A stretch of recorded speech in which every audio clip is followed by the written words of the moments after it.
issues here that I saw. And I said to myself, you know, these are issues that I've dealt with before. These are challenges that I have faced before, and with some success, solved these problems. So it seemed to me an opportunity. It also seemed like a good fit. And so as pressure mounted, more people asking me if I would stay, if I were offered the job, very early on I said, well, I cannot be a candidate, but if by some piece of good luck the opportunity would avail itself, I'm your man, and I will stay as long as I'm needed, either in the interim or the permanent position. So here I am.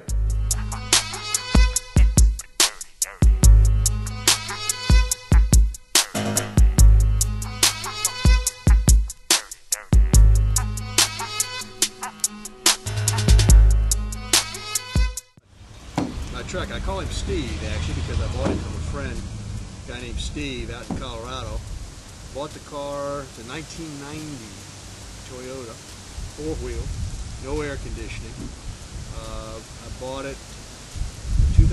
It had, at that time had, I think, 220,000 miles. I now have 307,000 miles, and it still runs like a top. Leaks a little oil, I have to put a little oil in every once in a while. The water pump doesn't work, so I have to keep putting antifreeze in every once in a while, but it has the original engine. Very little work done to this car. It is a trooper, and my intent, even though my wife does not necessarily like this truck, my intent is to hang on to Steve till he dies.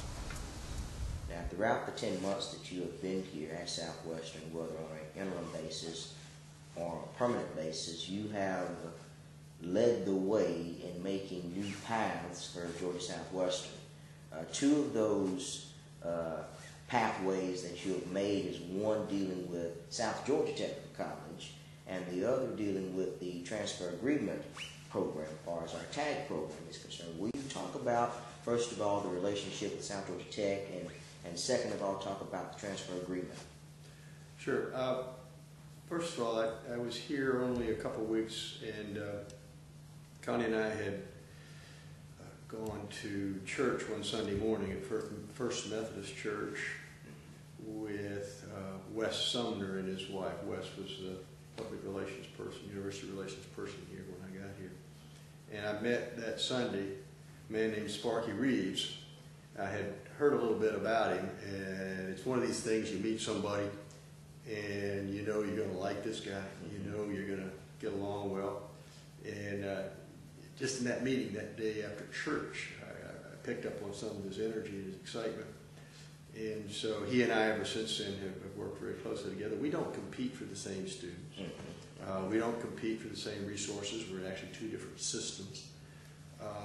It's a natural marriage as far as I'm concerned, and that there are so many ways that we can share our limited resources to both our advantages.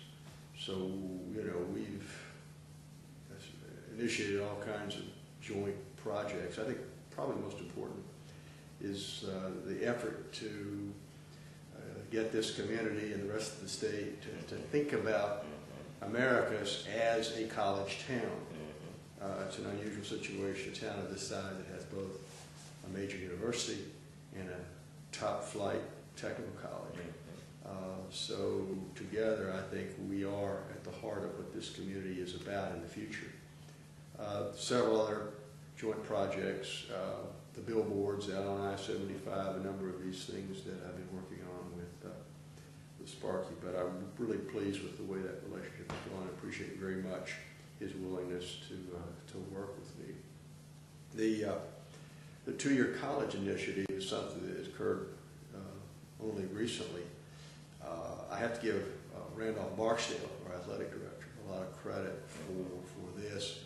Randolph and I had talked. Randolph knows a lot of people across the state and has worked with a lot of the people who are currently in positions of leadership in the two-year colleges.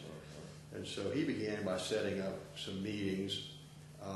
We had already entered into a TAG agreement with Georgia Perimeter, which is the largest of the two-year colleges in the state, over 20,000 students now. The TAG agreement, TAG, basically stands for transmission or transfer admissions guarantee.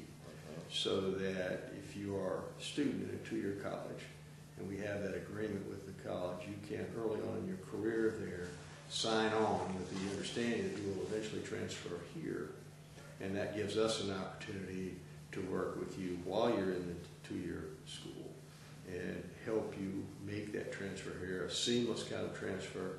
I like to think of us as now dealing not with transfer students, but with continuing students. Again, so there's no break there.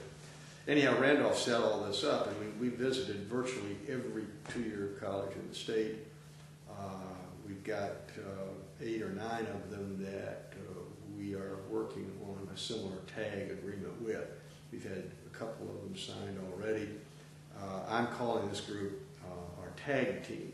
I don't know if you remember tag wrestling or not, but tag wrestling, remember if you're in the ring and you're about to get pinned, if you can reach your partner, yes, and your partner will come in. So that's the metaphor. Gotcha. Here you are in the two-year school. You know, you've done all you can do at the two-year college, so you reach out and touch us, and we come in and take over and then take you on to the rest of your 4-year degree. But we're excited about this. We're doing more work on those campuses. We're going to be hiring people who will actually be working for us on those campuses to make sure that we're well represented there and that students know about us. We want to become the comprehensive university in the state that is known for its ability to take care of the needs of transfer students. And we think this is an important part of our future for a lot of ways. Certainly, bottom line is it will help with our enrollment. Also help with our retention. Because most transfer students, by the time they get here as juniors, have a pretty good idea what they want to do.